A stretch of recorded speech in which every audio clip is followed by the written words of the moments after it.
Hi everyone. In today's webinar, I'll take you through the second part of add-on modules in Fedena. So these are the list of 10 modules we'll be seeing for today's webinar. Once the session is completed, we'll have an FAQ session based on these modules.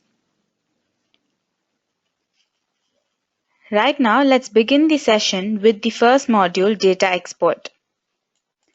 Before we begin with the session, before we begin with this plugin, we need to enable the plugin in the accounts panel. So I'm opening my accounts panel. I'm opening the school and the plugins. Here, I need to enable the plugin data export. Here I've enabled the plugin. Once I've enabled, I'm saving it. I'm going to my Fedena page. The basic functionality of this plugin is to export the existing data in Fedena through a file format like CSV. So we'll see how to do data export in Fedena, for which I'm going to data and reports. I'm going for data exports. Here I've already created few. To create a new one, I'm going for the option new. Here I need to select the options that I want to export. I'm selecting few, say the books that is available in my school, or it can be any of these. There are various options like employee attendance, employee leave type, employee positions, exam group, exam scores, finance transaction, hostels, student, timetable entries, vehicles. So these are the export options that is available. You can select any of these. Once you select it, say right now I'm selecting employee position and I'm going for the option CSV. Say file format, there are two file formats available, CSV and XML. I'm going for the file format CSV and I'm exporting it. It takes few seconds to complete the scheduled job. Right now, you can find the employee positions that are created is available here. Now the status is success and you can see the format of the file that I chose and the option to download a file. Once I go for the option download file, the file will be downloaded to my browser. Here I can select the file and open it to view the details about the employee positions. In the HR settings, we have created employee positions for all the employees. Right now, these are the employee positions that I have created in my Fedena. So here we can see the position and we can see the employee category for which the position is applicable. Similarly, we can create few others with the option that is available here. Let me show you the ones that I've created. I've created few like payroll categories.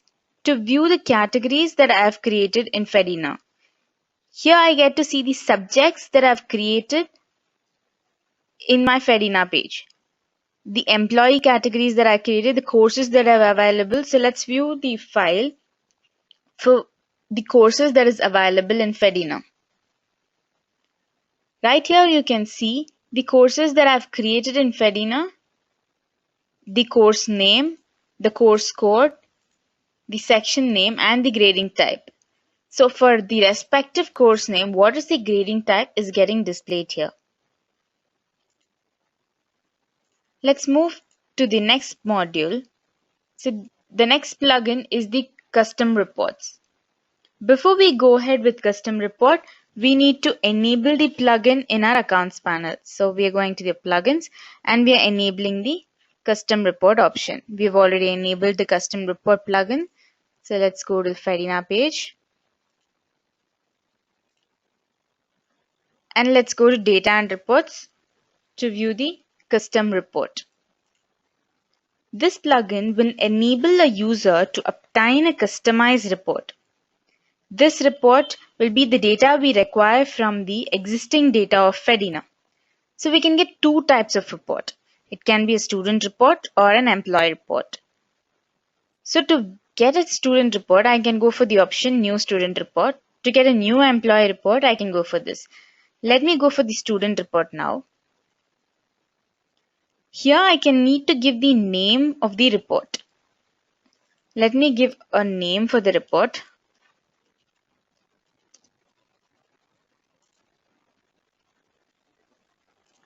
Once I've given a name, I'm giving the options that I want to filter based on.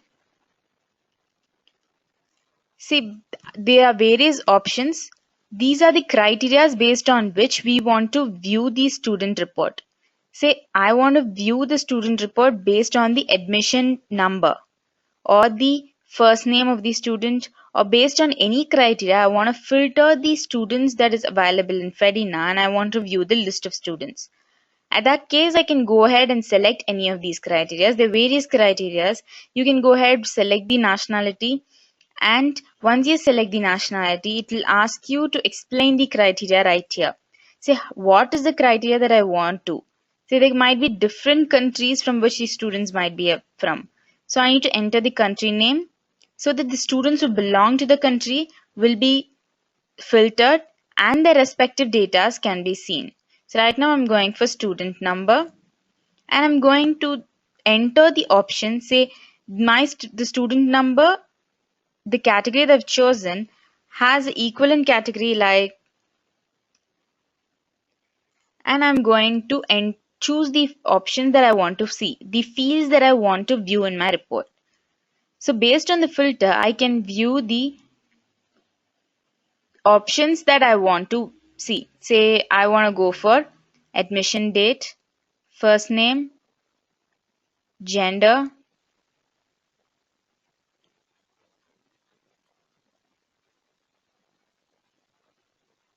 medical checkup option.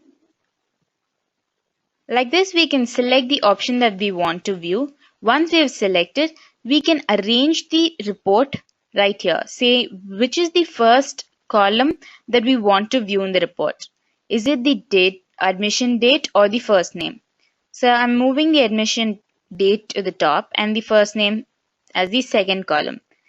Let me move the date of birth to be the third column. So like this I can move, and this is how I am customizing the report. Once I've done this, I can go ahead and save. Now we can view the student report that I created. To view the report, I'm going for the option.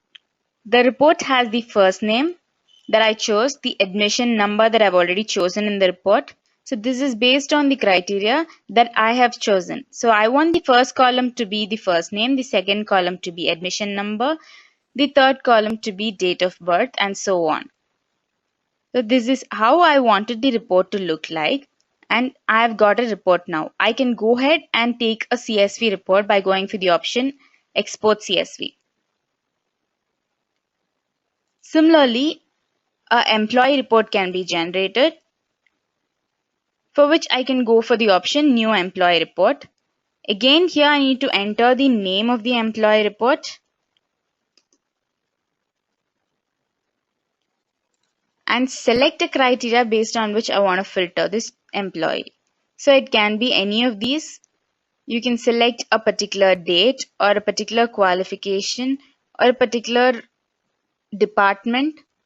Say I'm selecting a department. I'm entering the department name, English, and I want to view the details for the department English. Say the employees in the department English and their particular details. Say first name, employee number, blood group, date of birth.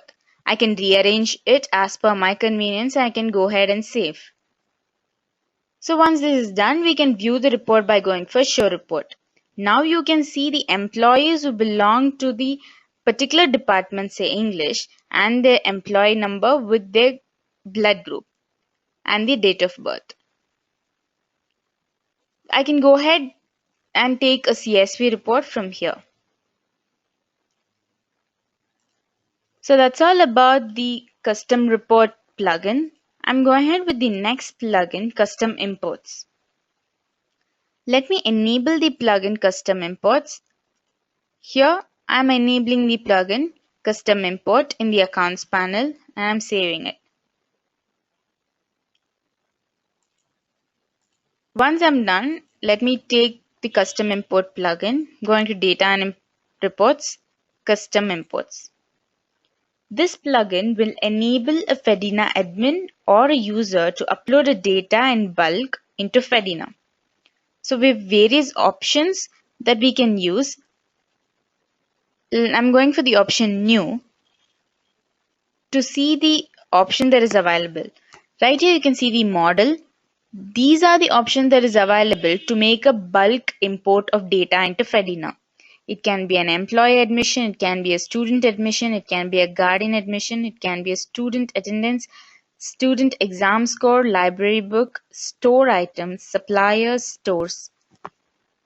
So these are the options that is available. To create a new one, I need to enter the name of the import. So like I'm giving a name,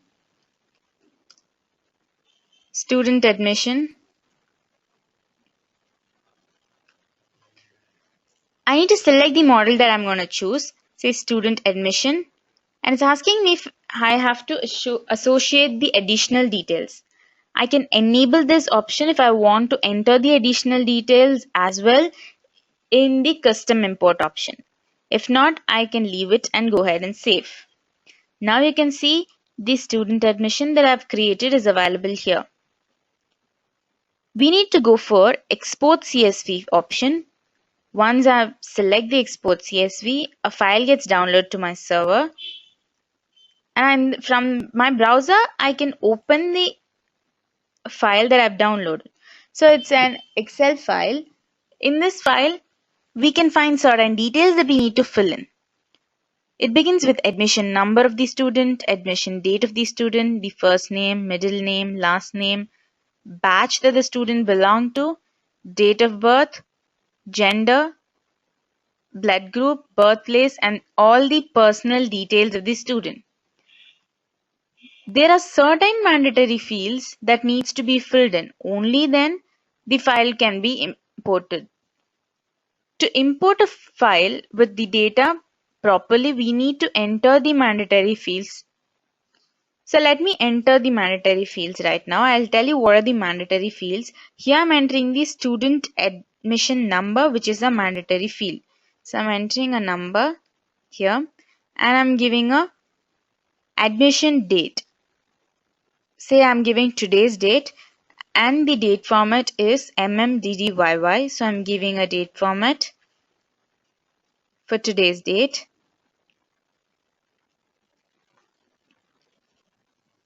The next mandatory field that I need to fill in is the first name. So let me fill in the first name of the student.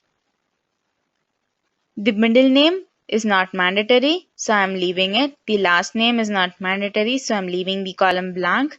The next option is the batch name. The batch name is a mandatory field. To fill in the batch name, we need to know the batch in which the student is going to belong to. So let me enter a batch in which the student is going to belong to. For example, I'm going to allot the student into a batch, say G2. So I'm going to allot to a batch G2, which will have a batch name like this, with the grade name and the batch name and the year in which it belongs to. So I am entering the batch name to the file that I have. Once I've entered the batch name, I need to enter few other details. The date of birth of the student is once again a mandatory field, so I'm filling in the date of birth of the student, which is the format MMDDYY.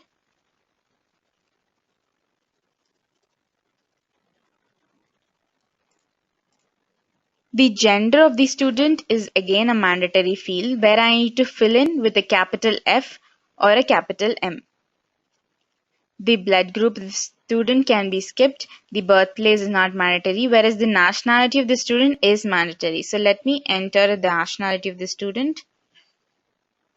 The language is not mandatory. These fields are not mandatory, whereas the email of the email of the student, email ID of the student is mandatory if we have enabled few plugins. These personal details are not mandatory. Once I'm done with entering these mandatory details, I'm saving the file and I'm going to upload it. Right here in my Fedena page, I'm going to custom imports, and here this is the file that I downloaded, and I'm going for the option import data. Now I'll choose the file that I've downloaded. So now from my downloads, I can choose the file that I downloaded. Now I've uploaded the file. It'll take a few seconds. Now here you can see the option imports. Right next to the file that we have imported, we can see the option imports to view the detail of our import. When we view the export details, say the name of the details that we went for, the status it shows, and the options, say import log details. Here you get to see the row number and the status of the row number. Right here it shows success and the uploaded to database successfully status. Let me show you few others. Here you can see there was an error completed with error option. Where I'm selecting it to view the status failed, the row 2 had an error where the employee department was left blank and the gender attribute was invalid. So I went and made changes where once again the status became success. Let's view for another. So here you can find the completed with error status, and when we go for import, it says the admission number is already taken. So the user number is already taken. Let's change the user number and upload it once again.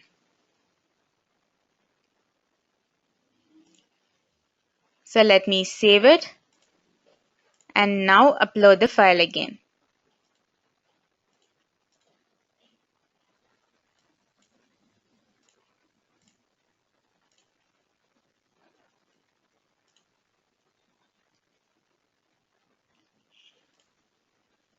Here I can see the imports that I have done.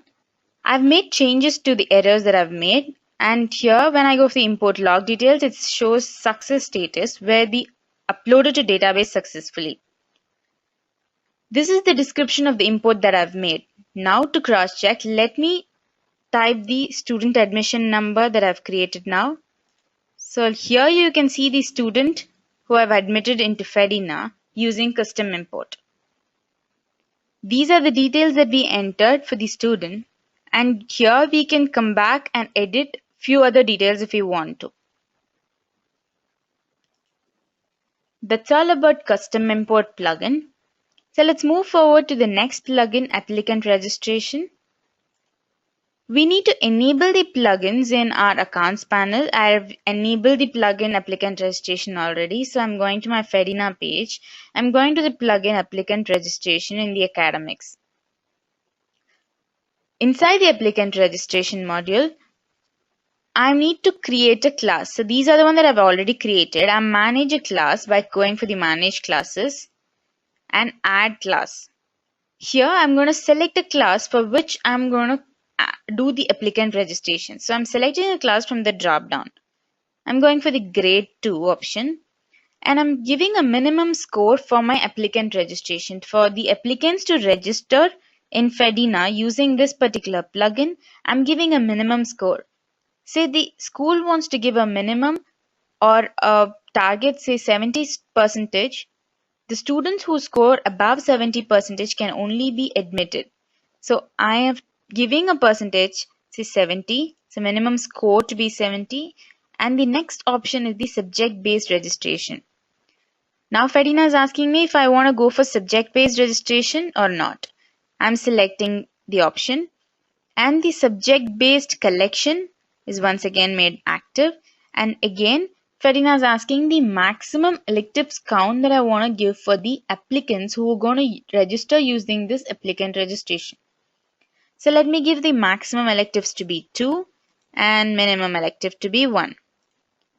Now we've made this active, and if I want to provide a pin for unique pin using which the applicants can register into Fedena. If I want to enable that option, I'm going for this active option in the drop down, and enable approval system is once again made active, and it's asking us if it has to include the additional details. So in case if the additional details has to be included, I can select it as active, else you can make it inactive.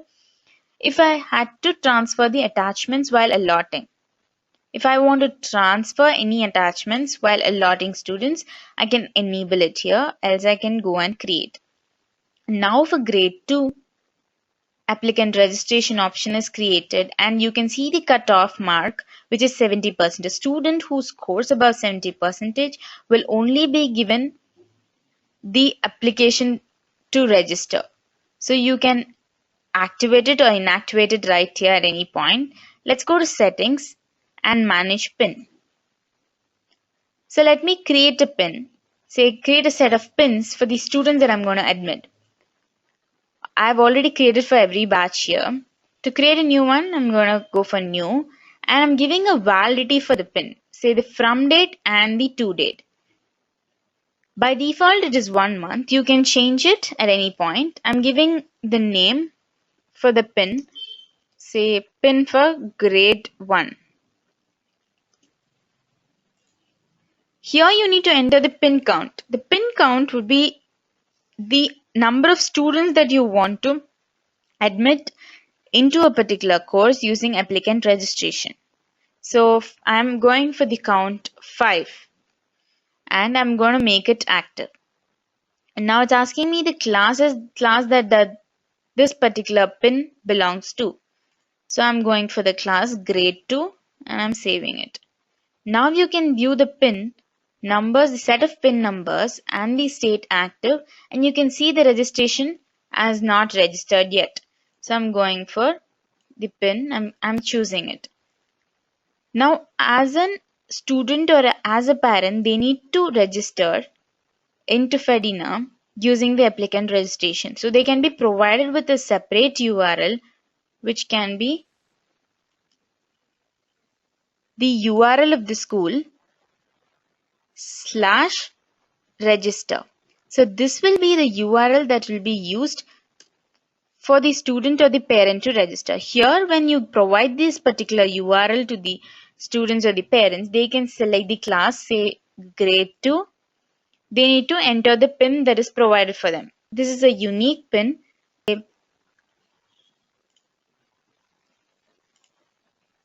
Here in the classes, I'm going to assign subject amount. So for grade 2, I'm going to assign subject amount. I need to select, say, one particular subject. For maths, I'm going to assign an amount, say 500, and I'm saving it. This will be the amount that can be collected from all the students. So again, I'm going to go for the subject science. I'm going to enter an amount 300. I'm saving it. And these are the electives, say Spanish, and I'm going to enter an amount and I'm saving. Similarly, the last elective that is available is French, and I'm entering amount. See, this is the amount that will be collected from the student who are going to choose the particular elective. Once I've done this, you can find here, say I'm choosing the grade, I'm entering the, let me enter the name of the student.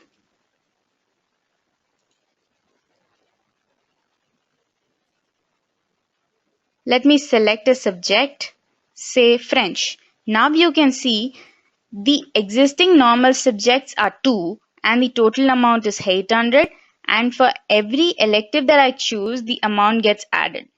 So if I want to go for this kind of calculation, say amount for normal subjects as well for the elective, I have chosen that way in the settings, so that is the reason it's showing a total amount for normal subject as well the elective. I can once again go for another elective because I have given a maximum elective count as 2.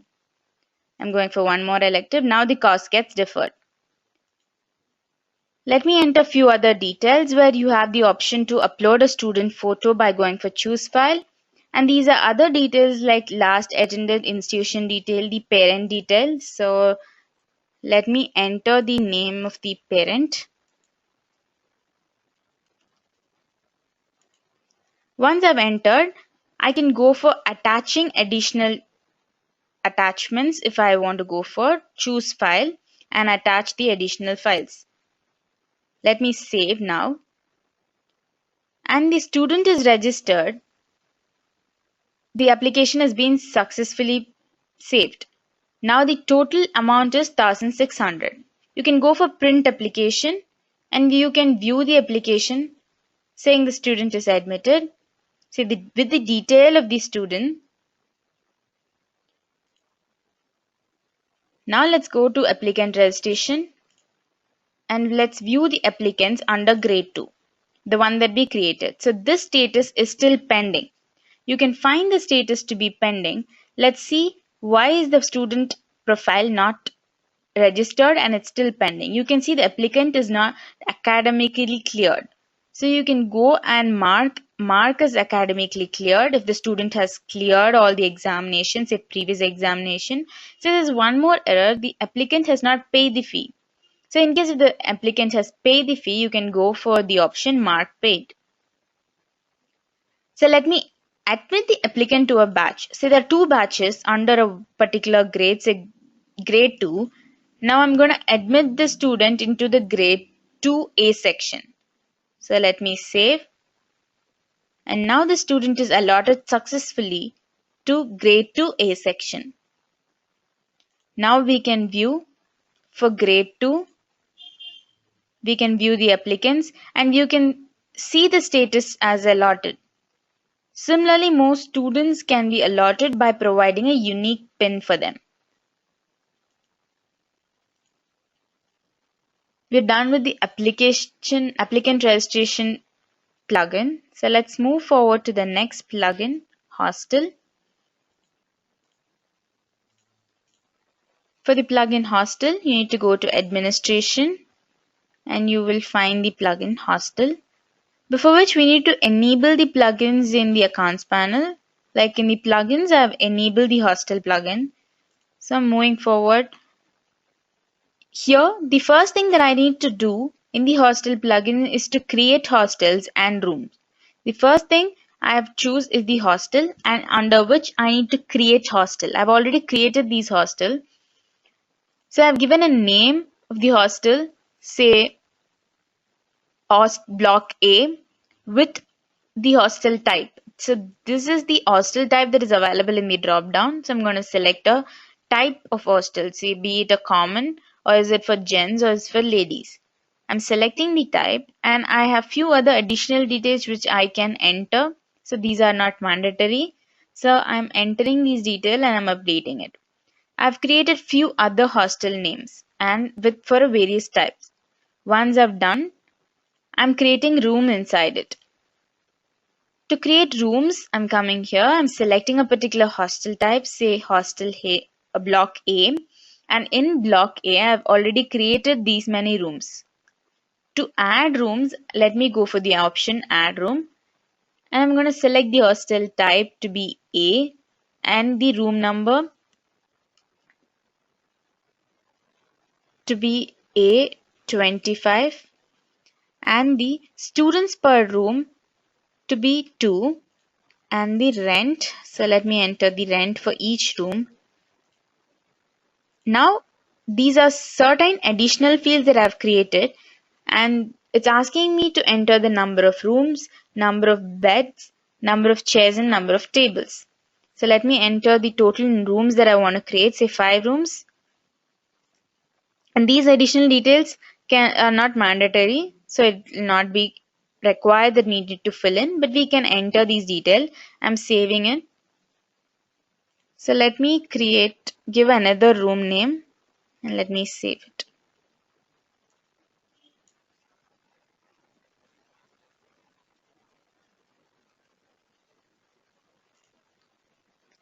Now we can view the rooms that we have created under block A. So here these are the rooms that is already existing. And let's see the rooms that we created. So here we can see the room that I created and the students per room and the availability. And the cost for it is shown here. You can edit it at any point to make any changes.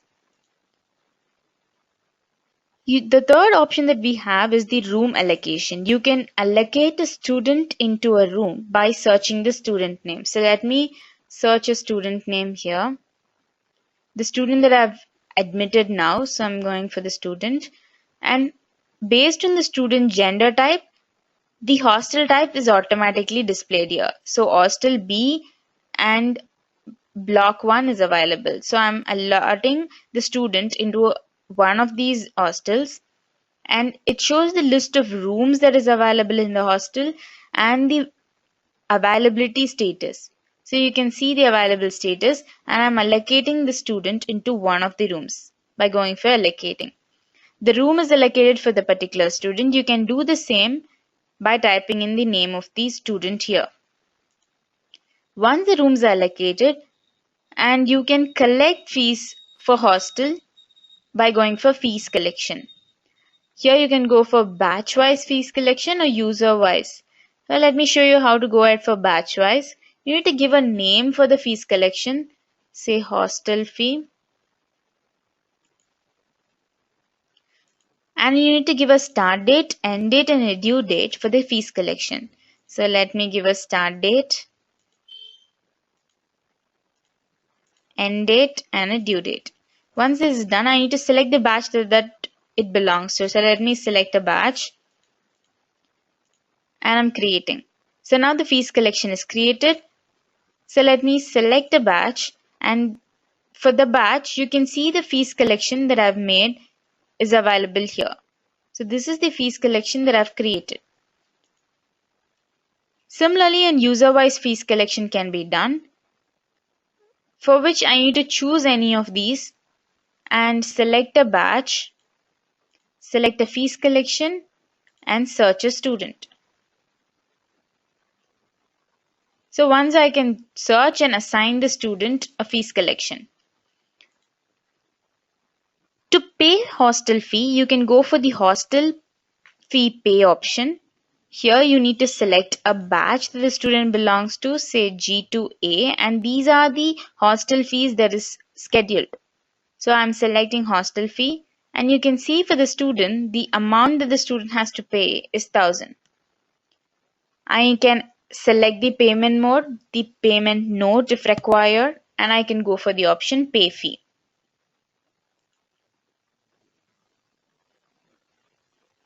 We can also view the hostel fee defaulters by going for this hostel fee defaulters, where we can view the students who have not paid the hostel fee. We can select or filter it by selecting a particular batch and selecting a fees collection, and you can view the name of the students and the amount that they need to pay. We can also pay the fee right here. Pay student hostel fee option is available. So once again, we can select or search based on the student name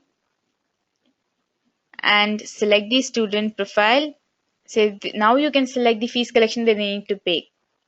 I'm selecting one of the fee and I'm going for the option pay fee.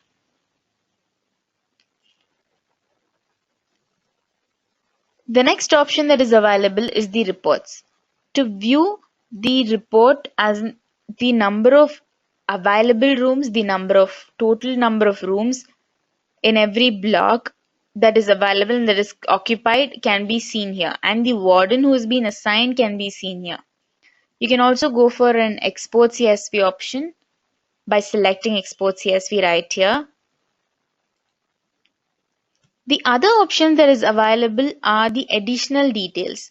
So there are certain additional fields that I created in these settings. So once I did these settings, these additional fields are available for while we created the rooms. So we'll see what are the additional fields that I created already. Here you can see the emergency contact detail. So this field I created here by giving a name, emergency contact detail, and I have made it as an input method to be a text box so that we can type in a number of a person to be contacted. This particular field is not mandatory, so I'm updating it, and you can find the field that I created when you create or add rooms. So it'll ask to enter the emergency contact number. Similarly, I've created few other active fields, say the number of beds, the number of chairs, and number of tables that the particular room has. While creating a room, it will automatically ask us to fill these details. These aren't a mandatory fields that I've created. It can be made mandatory by selecting this option. It can also be made as an checkbox or a select box. The input method can be any of these, and you can give the options by entering the options here and going for add. By doing these, while creating rooms, there will be few other fields that we can fill in.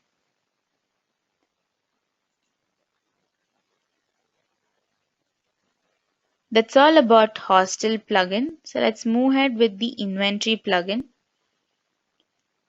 We need to enable the plugin inventory in our accounts panel. So right here I've enabled the plugin inventory. And in the Fedena page, to open the inventory plugin, we need to go for administration, inventory. Here we need to create a store category by going for the option store category. I've already created these store categories. There are few categories that are created with a name and a code. I've given a category name to be consumables and the code CON. Similarly, I've created another category, say classroom products. So it can be any of the goods or stores which is really used for classrooms, used in the classroom. So I'm giving classroom, I'm giving a code. You can create your own categories inside the store category option. So based on these store categories, stores can be created further. So I'm going for the equipment. So I've given a name as equipment and a code. The next is the store type. Once we're done with creating the store category, I'm giving the store type. I'm giving a name for my store type and a code. So I've given a name, see, as employee goods. So this particular store type will have employee goods. So I've given a name as employee goods and a code. And I'm saving this. There are few other store types that I've created as classroom items, stationery, and devices. So these are the store types that might be available in an institution. You can create your own store type. The next option is to create stores. So these are the stores that I've created. To create a new store, you can give a name, say pantry, and I'm giving a code for it. And this particular store has this falls under this particular store type, say employee goods, and the store category is nothing but consumables. So you can select this particular store to fall under any particular store type and a store category. We need to provide an invoice prefix and save it. I've created few other. I've given a name, say class inventory. I've given a code for it. I'm giving the store type to be classroom items, the store category to be once again classroom, and I'm saving it. Once you're done with creating stores, let's go for item categories. So these are the types of items that might be available. Say beverages, canned food, devices, and other goods. So I've created one sample set of items, item category. I've given a name for these, say beverages, and I've given a code for it. And for the canned foods, I've given a name, say canned, and given a code for it. So these are the item categories that can be available in a pantry or in an inventory. Let's go ahead for the store items, the items that will be available in the store. So now in the search bar, you can see the item category that I created. Let me select a store type. Under the particular store, say pantry, these are the items that I have added. You can select one other store type and you can find the ones that I've added. Say these are the items name that I've added. Say electronic store has mouse and keyboard. You can add one more by going for the option new. So let me select the pantry, and here these are the items that is already available. Let me add by going for the option new. Here you can need to select the store type. Say which store type does this particular product belong to. I need to select the store type. I need to enter the item name. Let me enter item name,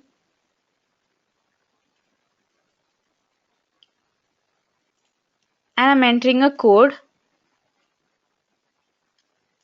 The quantity that this particular product is available in the store has to be entered.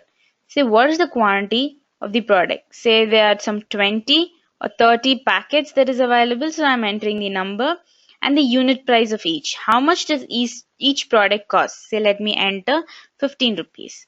And does it have any tax? So I'm entering some 2% of tax, and I need to enter the batch number of the product.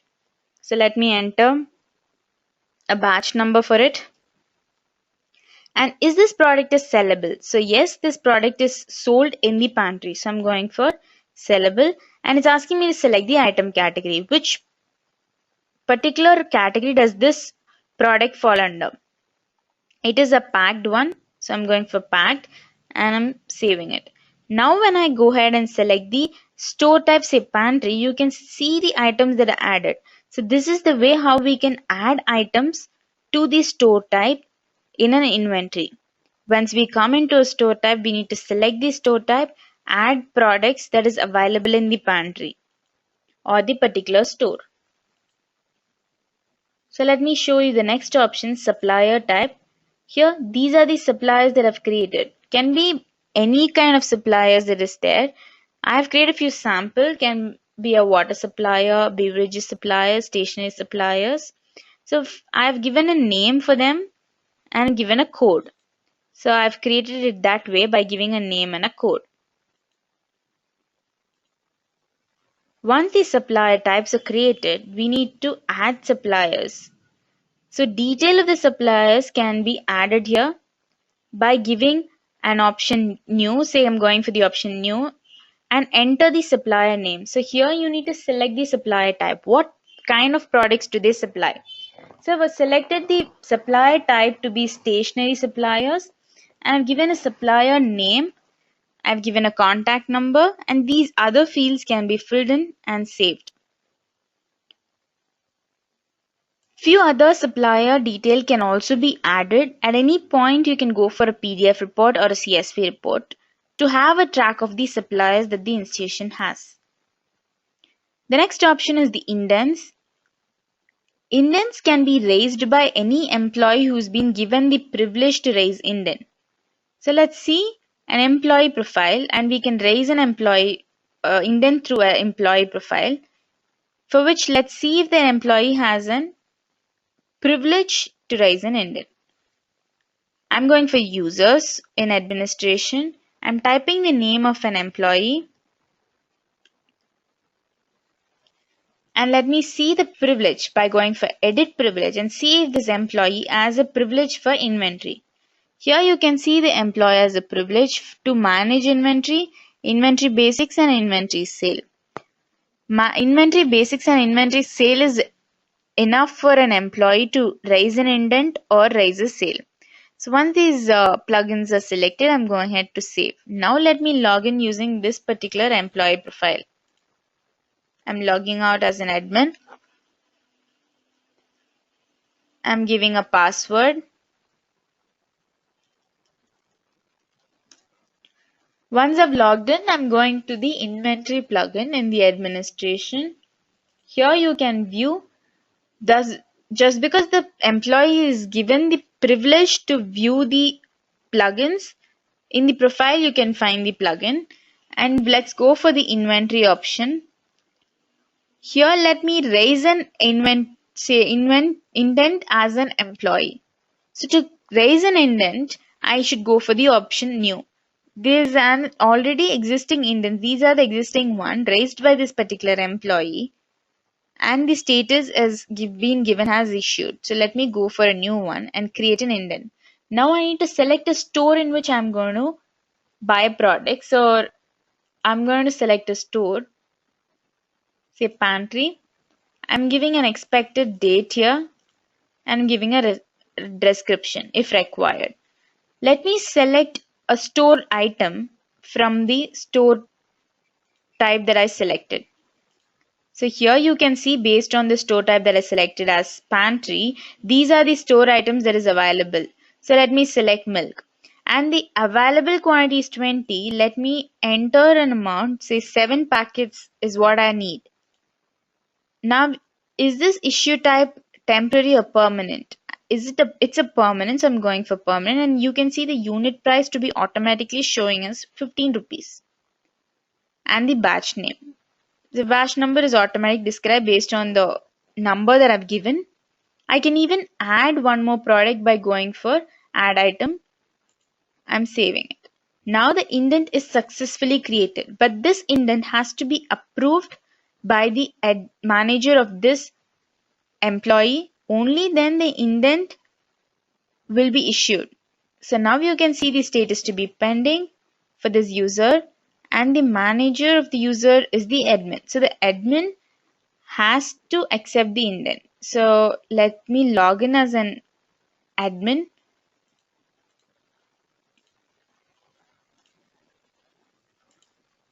In the inventory option, indents, you can find there's a new indent that is raised by the employee Danya, and you can see the expected date, status, and the manager. See, the expected status is pending. So we can go ahead and edit, delete, or accept the indent that the employee has created. Let me accept it now. So now, once as an admin I'm accepting it, the status is issued. I need to give a description saying the intent is issued, or any particular description that is required. Here I'm selecting the store item that is already given by the employee and the required amount, the pending, the available is 20, the issued quantity, the issued type, and the unit price and the batch price. Now once you're done with the selecting the status, I'm going for the option save. So the milk is available and it's issued. Now you can see the status to be issued. That's how an indent can be raised by an employee and is being accepted by a manager of the employee. So let me go to the next option, purchase order. I'm going for the purchase order. Here I can raise a purchase order by going for the option new. I've already raised one. So let me show you how I've created. I've given an indent, say from the option that is already there, or I've not selected it. Like the purchase order, I've given a name. I've given a store from the drop down. So which store does this product that I want to buy belongs to? So I'm making a purchase order. So I'm selecting the supplier who sells those goods. So it's a beverages supplier and the supplier name is selected from the drop down. The PO date has to be selected. Reference, if required, can be any employee who has raised a indent, and in case if the indent is not, if in case the quantity of the product is not available, we can raise a purchase order based on the reference. Here I'm selecting the user. As an admin, I'm doing it. I'm selecting the store item, unit price, quantity. Say now you can select any of the store item. Say I want to make a purchase order for soft drinks. The unit price is 25. The quantity is 10 right now. I'm giving a discount. If I'm giving a discount, I need to enter a value here. If I'm not giving a discount, so if the seller is not giving a discount, I'm giving a amount, say 0. The tax percentage has to be entered. Once this is done, I'm going for the option save. The purchase order was successfully updated. So we can see the order to be updated. Here you can see as an admin, I can go for the option issue. So once the product is being issued to the institution, the status can be changed to issued, and once these details are checked thoroughly, you can go for the option save. Now you can see the status to be as issued. So next is the billing option. Here in the billing, we need to select a store. So we can select a store, say pantry, and here you can see the invoice numbers. See the invoice number and the total amount. Say, let's view the invoice number. This is based on the purchase that is been made, and this is the invoice number for that particular product. This purchase is for chocolates, and the quantity and the amount that is being made. So this is the bill for the student who has purchased in pantry. We can create bills by going for the option new, and here you can select the product, say pantry, the student name for whom the product was issued, and the name and the address if required. The invoice number gets created automatically, the code of the product, the item, the quantity, the rate, and the amount.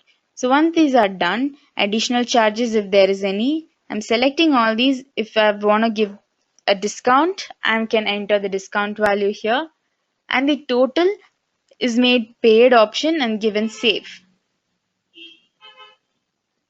This is how a billing can be given for a student or for a person who makes a purchase in the inventory. I'm going for GRN. You can create GRNs right here. I've already created one. This is the GRN number, this is the supplier, and this is the purchase order. You can see the store name, invoice number. You can view the details about it by going for it, and you can see what is the product and what is the quantity that has been ordered. You can go for a PDF report. To create a new one, I can go for new, and here again I'm selecting the purchase order. I'm giving an invoice number, the GRN date, and few other details, and I'm saving it. Based on what I choose here, the store item gets created automatically.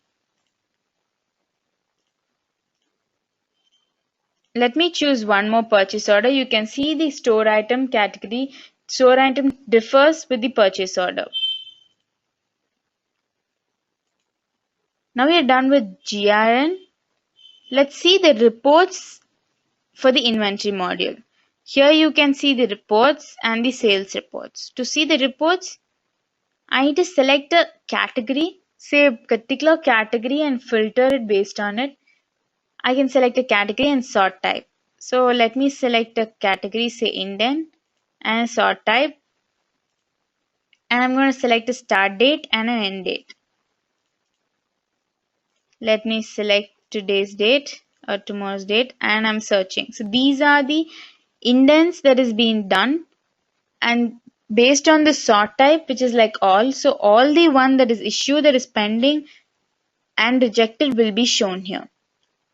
You can select the profile, you can view it, expected date can be seen.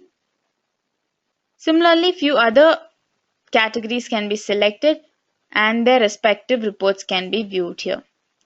The sales reports can also be viewed by going for the option sales, and there are three types: the item wise, day wise, and invoice wise report.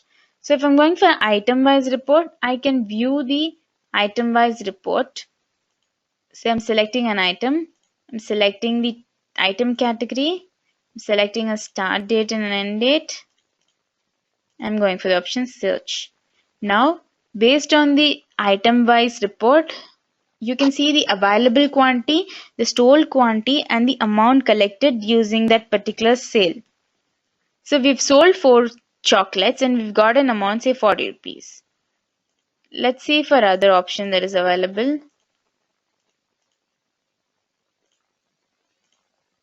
So that's all about reports when it comes to sales reports.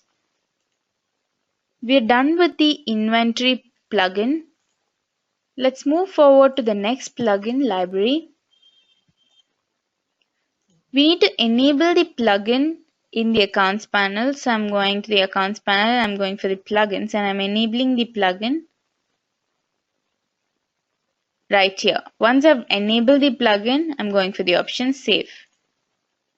So let me go for the library module by going for administration.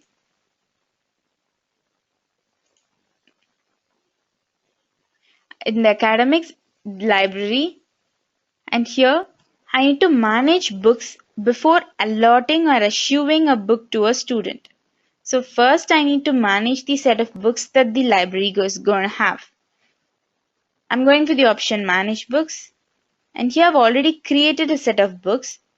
To add books, I can go for the option add.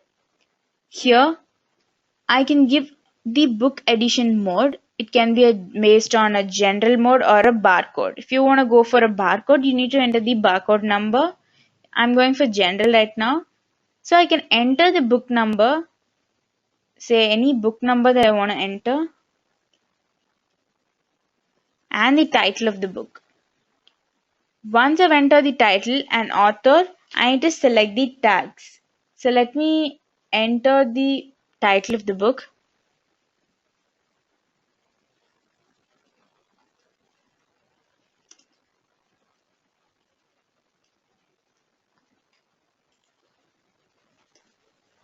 And let me enter the author.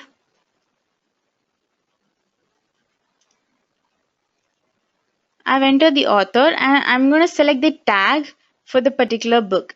If it is already available, I'm going for the option and selecting it here. If it is not available, I can enter it in the custom tags option. So that particular tag will be added to the list of tags that we have. I'm giving a number of copies. So it can be any number of copies that we have. So let me enter the number of copy to be 10. I'm saving it. So here you can see the one that I created.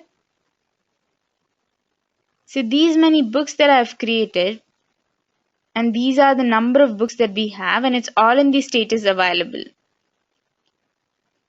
This is how we need to create books in the library. You can go and search books by filtering based on the barcode, book number, title, tags, and author. If you want to select based on the book number, I'm selecting the book number and entering the number. I'm giving search. If there is a book available in that particular number, it will be viewed here. So let me enter a number. Now for this particular book number, there's a book which is already available. So you can see the status of the book by searching based on the number, the book name, and the author's name. So let me see the other options, say return book and issue books option. So I can go for return book option, for which once again the book should be searched on the name of the number of the book or the barcode. Let me enter the number of the book here and search. So let's issue book and then return the book. Let me issue the book now. I'm going to issue this book which the book number 820, and I'm going to select a student from the list of students that is available in the institution. I need to enter the admission number, so let me enter the admission number of the student and let me search. Now I can find the admission number. When I select the student name, it is automatically added here with the name and the admission number. Here you can see the books taken by the student already. If the student has taken already a set of books, you can view the number of books the student's taken. Here we can select the issue date and the due date. And we can go for the option issue. Now the book has been issued to this particular student.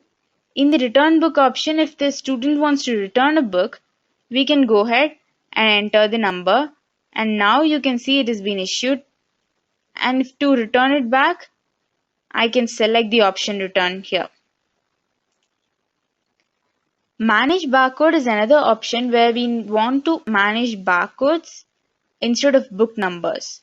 So I can select the book number, option or a title, and search for a book.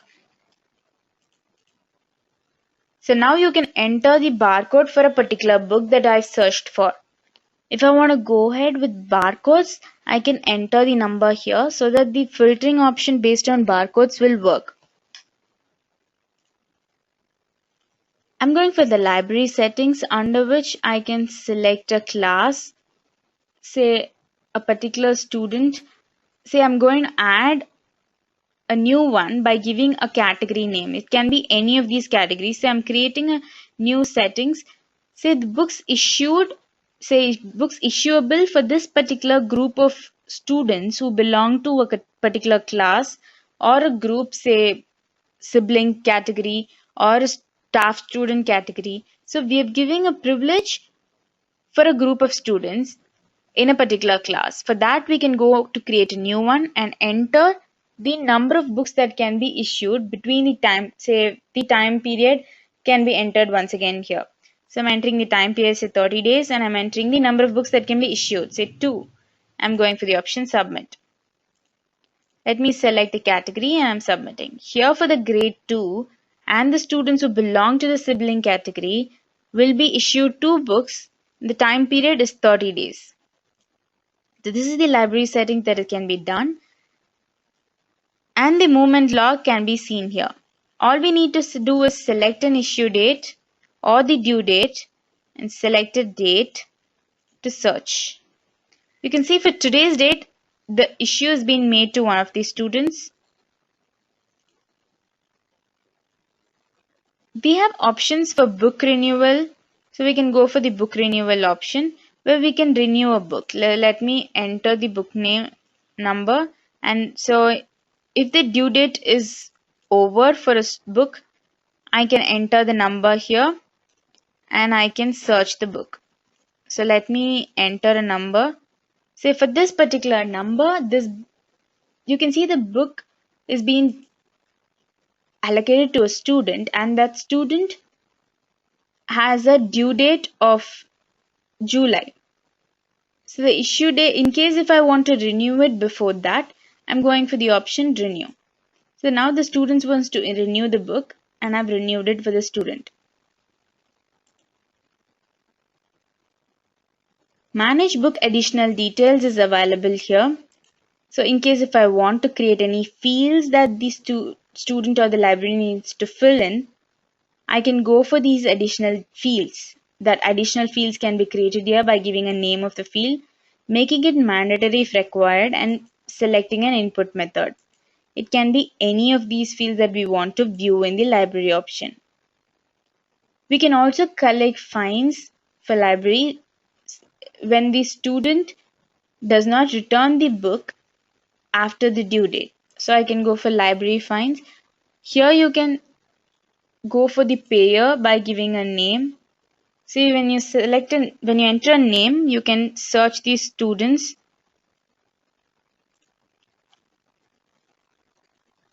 We have an option to see the tags. These are the tags that has been created when I create a new book. So when I create a new book, I enter a tags in the custom tags. So based on the entries that I make in the custom tags, these are the tags that has been created. I can also edit, say delete these tags if it's not required by going for the option delete.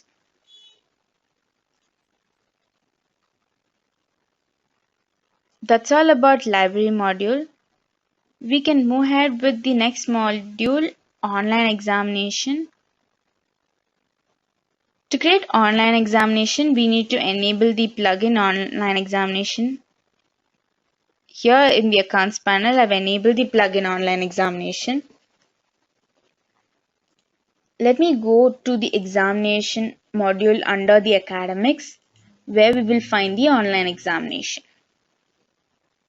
Here we need to create new online examination. So let me view the online examination that is already created by a few employees. So let me select a class. Here you can see the online examination that is already created. Once I select the name of the exam, you can see the questions that the exam has. So these are the questions and the answer is highlighted in a bold text. I can also create such online examinations by going for new online exam. Here I need to give the name. I need to give the start date, end date. So let me give a name of the exam. So the one I'm going to give is maths test, and the start date has to be today. Say the end date is tomorrow. I can give a maximum minutes. Say maximum time in minutes. Say 15 minutes, and the pass percentage is 40%. Let's select the exam type. Is it a general exam or a subject specific exam? It is a subject specific exam. So I'm selecting a batch, say G1A, and it's asking me which subject that this particular online exam belong to. I'm selecting the maths subject, and here you can see the students who are applicable. Say the students who belong to grade 2. If I don't want to give it to all the students, I can remove few students from here. It's asking me the exam format is objective type or an hybrid type. If I want to go for a hybrid, I can enable it here. Since I want to go for objective, I'm enabling the objective type and I'm creating. Now you can see the question, the place to where you can enter the question. Let me enter the question here and we can enter the marks for it. So let me enter the question right now.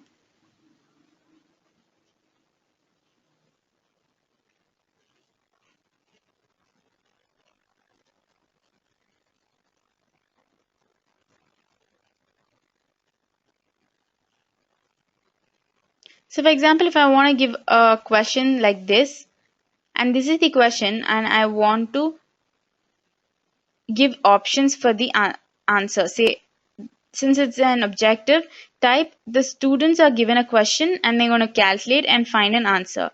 So I will give the options right here. So let me give the option here.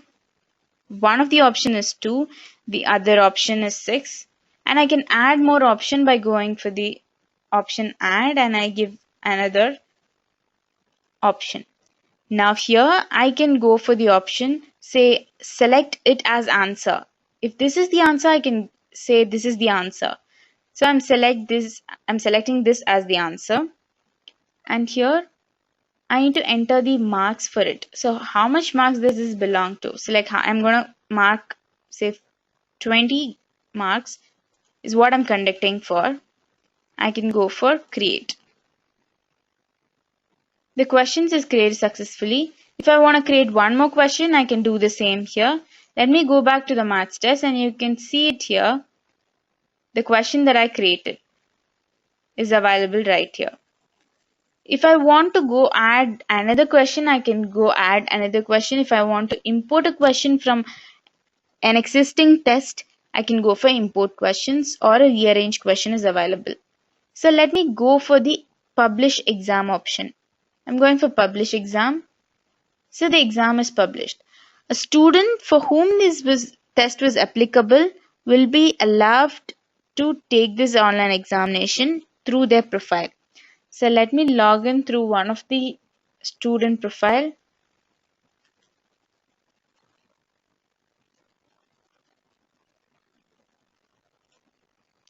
So let me log in using this student.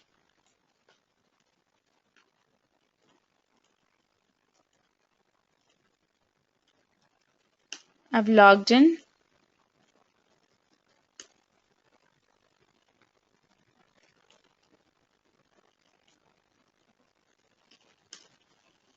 Since it's the first time login, I'm changing the password. Now let me go to academics and online exam. Here I'm going to select the exam that is applicable for me, say maths test. I'm going to start. And when the student goes for start exam, in a new tab they can find the test available. Here they can see the time that is left, and they can see the detail about the test, say the online test. Say which subject does it belong to, which batch does it belong to, and what is the total marks. And they know that this particular question has the 20 marks. Here this is the question and they can select an option from the one that is provided here. They can select any of this and go for the finish.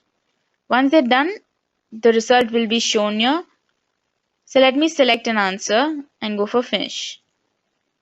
Here you can see the exam result and you can see the total score and the result, that is paths. Similarly, every student can take the online examinations in their own login. Let me log in as an admin and go for the option examination and online exam. Here, let me view the online exam that I created for grade A. So you can see the max grade, max test that I created, and this is the question.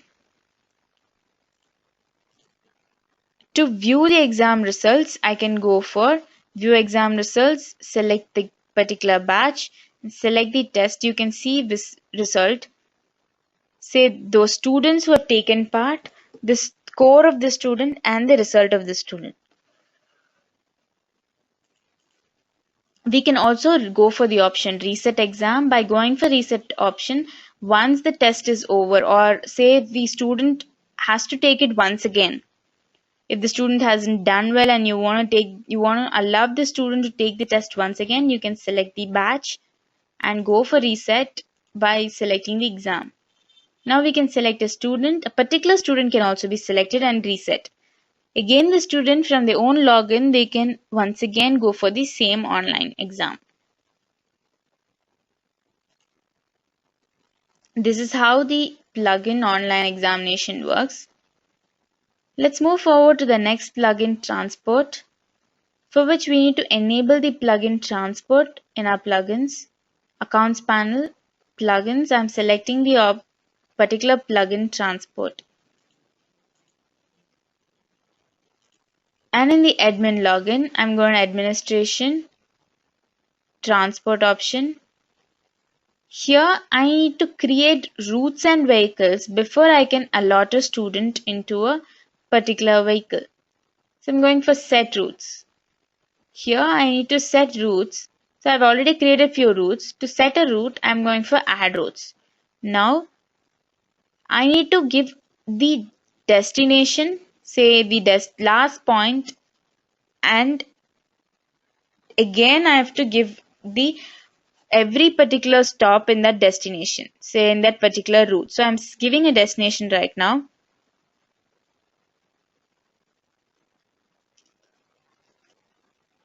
I'm giving a cost for the destination, say it costs rupees 150, and since this is one particular destination which is the end point, I am not selecting the main route. I can select it as like I'm going to select it as end route, and I can go for the option save, which means that this particular destination is available in the route towards the end route. So let me create one, a route for which is called MRC Nagar, which is the end route. Now we can add destinations on the route towards MRC Nagar. So let me add routes now, and let me add once again, say another route which is on the way to that particular endpoint. And I'm giving a cost which is somewhere lesser than the previous one, say 70, and now I can select the main route. So now that means the vehicle which is allocated for MRC Nagar will cover this particular destination. So now I can add a landmark if required. I'm going for the option save. I can add another route by once again selecting another destination.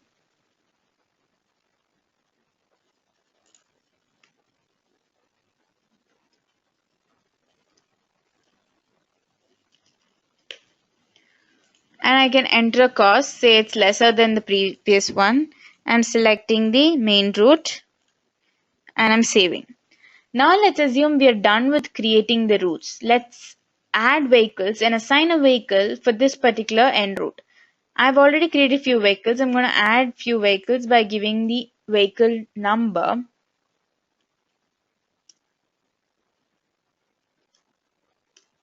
Once I add vehicle, I'm selecting a route here. And once I add the number, I'm selecting a route for which this particular vehicle is going to be assigned. So I'm selecting this particular route. So that means this vehicle is going to cover all the destinations towards this route. I'm entering the seat, the number of seats that this vehicle can allocate. Say 5. I'm going for the option save. Now, let's go for the option transport. Here, let me search a student. Say the student that I admitted now. And now I can assign the student a route. Say the student can belong to any of these routes. Right now I'm selecting this route and selecting a destination that is on the way towards MRC Nagar. So I'm selecting one, and the vehicle that is assigned is only one vehicle. I'm selecting the vehicle. This is the fare that is provided for this destination. So a person who gets down or is being picked up from this destination will have a fare, say this much. And now you can see the total number of seats that is available and the available seats. So since it's 5, say the student has place to accommodate in the vehicle, so I'm going for the option save. So the vehicle is assigned successfully for the particular student. Now let's go for transport fee. We can collect fee from the students for the transportation that they've provided. So the fee collection can be collected here, say fee collection and batch wise fee collection. So I need to enter the name of the fee collection, give a start date, end date and a due date, and select a batch for which the fee collection is going to be applicable. Now, does this particular fee collection also include employees? Then I can enable it. If not, I can disable and create. Now the collection has been created and we can see the collection right in the view option, where let me select student and select a batch, and based on which the fees collection that is created is shown here.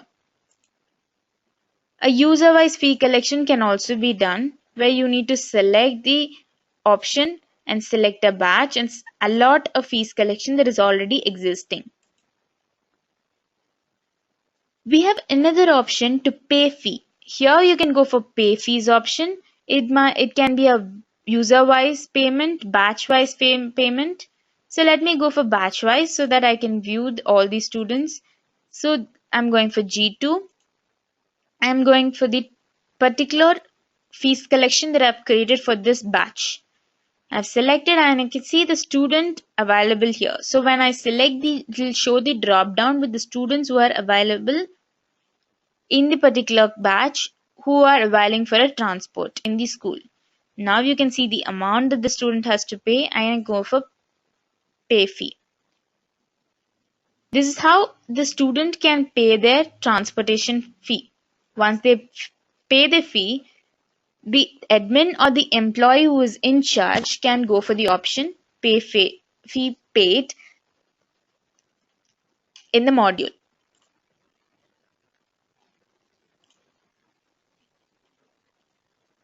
Let me go for the reports option to see the report of the vehicles that's available in the institution. So these are the vehicles and these are the routes they're going to cover.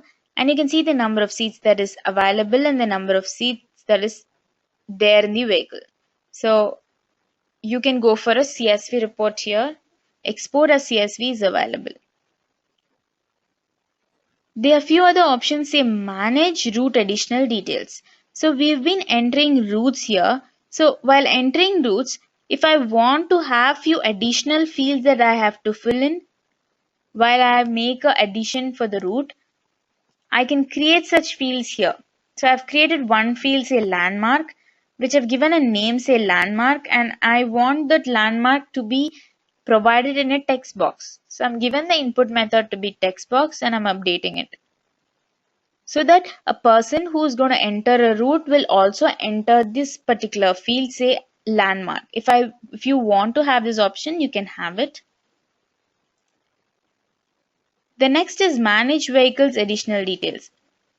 When you add vehicles, similarly, if you want to add any additional details, you can create such fields in this option. By giving in, say, license number, I want the vehicles which is admitted in my school to enter their license number. In that case, I can create a field here, say license number, and that field will be displayed when I create a vehicle. So when I go for add vehicle, here you can see an additional field, say license number, and that will be created. So that's all about transport plugin. Let's move forward to the last one, form builders.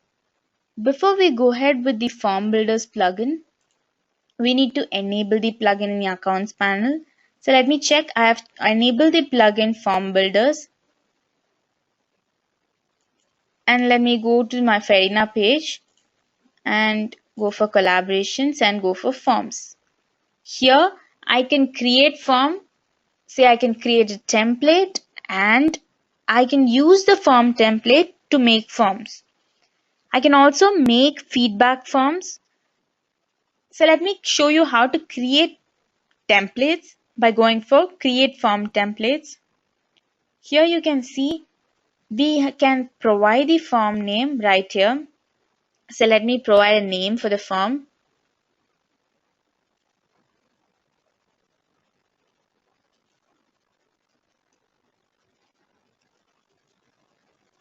So I'm giving a name for the form.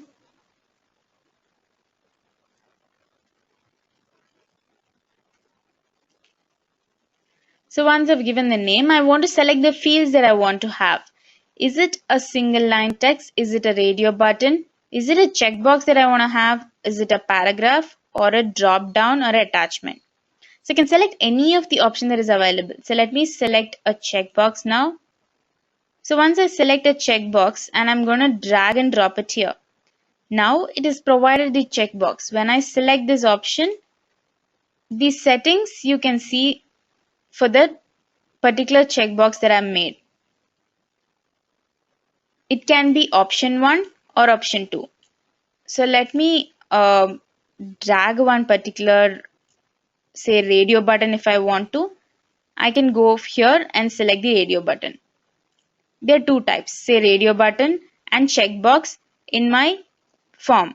Now, say when I'm selecting this, the setting option gets viewed and I can make this particular field to be mandatory by enabling this mandatory. So now make it mandatory.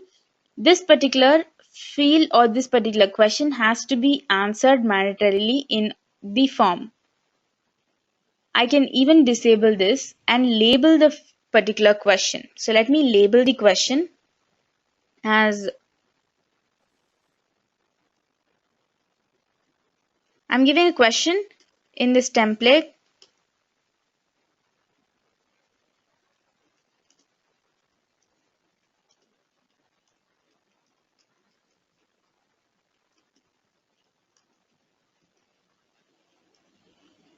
So say I'm giving a question here. If I want to give a description for the label, I can select here, or I can go for the options and I can enter the option. Say I can delete what is already provided and I can replace it with the option that I want to give. Say I'm giving for another option. Say I'm entering another option. And here there is an option called weightage where we can enter weightage. Say this is 80% and this is 20%. So in case if the person who's creating the form wants to provide weightage for the options and let the students or an employee choose the option. In that case, I can provide a weightage, say 80% for this option and the 20% for the other one. I can also go for add options and add few more options. So let me go for add option and I can add any detail here. So this will be the third option that will be available there.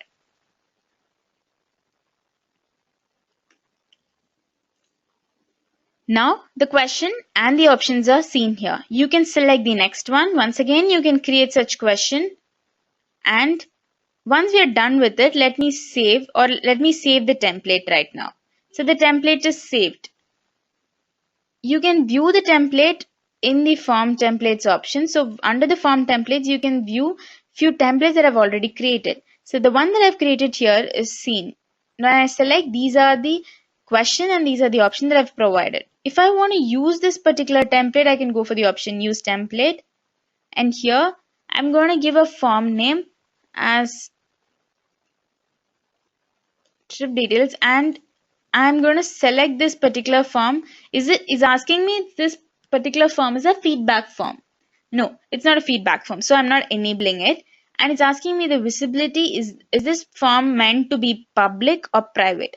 If this particular form is meant to be private for a restricted group of people, I'm going for private, and I need to select the recipients. Say a department of people.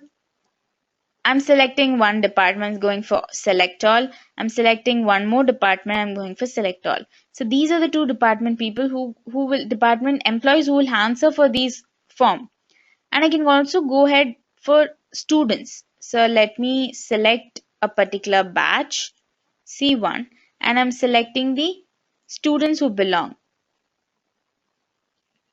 Once I've selected the students, I'm going to include, if I want to include parents or it's only meant for students, then I'm not going to include parents. Then I can also go for both, say parent and the student.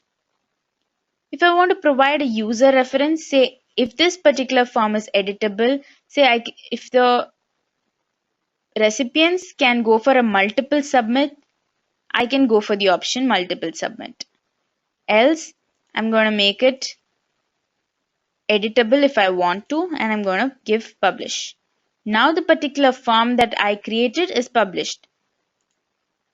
In the forms, you can see the forms that we create here. Say in the manage forms option, the one that we created for private users can be seen here and the status is closed. Say you can go for and close the particular form if the students have completed, we can go for the option close right here. So right now let me log in as one of the students for whom this form is given privilege. So let me log in as the student using the student admission number. Now I'm going for collaborations, forms, and the form that was provided for me is right here. I'm opening it. I'm selecting one among the options. Say I'm selecting one. I'm giving submit. Now this particular response can be viewed by the admin or the person who created it. Let me log in as an admin. Let me sign in as another student as well. Let me log in as this student using the admission number.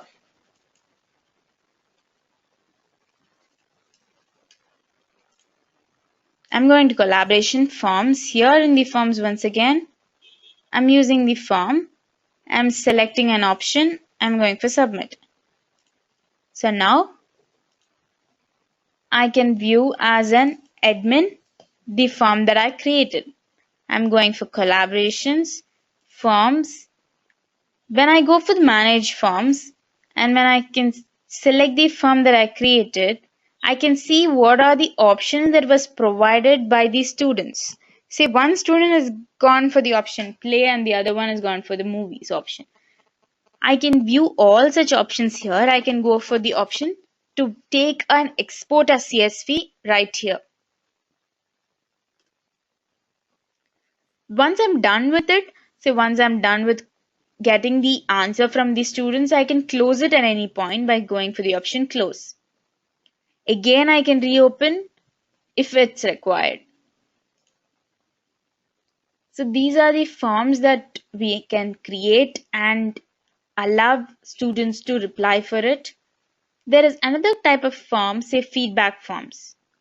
You can create feedback forms by going for form template and say this is the feedback form that I have created. Say I'm going to use this one again. I'm going for the option use. I'm going to make it this feedback form viewable for few privileged students and employee.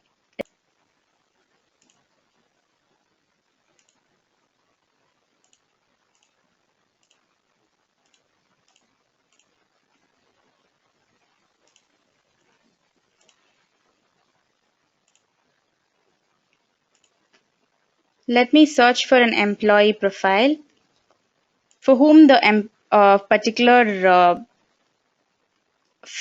feedback form is given. This is the employee ID. So I'm logging in as this employee now using the password. And let me go to the forms. Here you find the feedback form. The one that I've created is available here.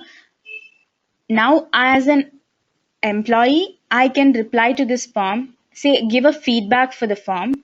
So it's asking, do you use air conditioners at home? I'm going to give yes. And for the next question, I'm going to provide from the drop down, say, and I'm going to submit the answer. Now the employee has responded for the feedback form. So let me log out and log in as an admin and view the feedback form in the collaboration. So right here, you can view the feedback form that the employee has replied for. So this is where you find the feedback form and you can go for view published forms. You can close it at any point when required once the feedback is over. Like say finished collecting feedbacks, you can close it by going for the option close. Right here you can find the feedback that is given by the employee for the form that is being shared with them. Here you will find the list of feedbacks from all the participants, the question as well the answer that is provided by them. Here you can go for the option analysis or to go for an export CSV option. That's all about Form Builders module. We are done with all the modules that we plan to do for add-on part 2 webinar. Thank you.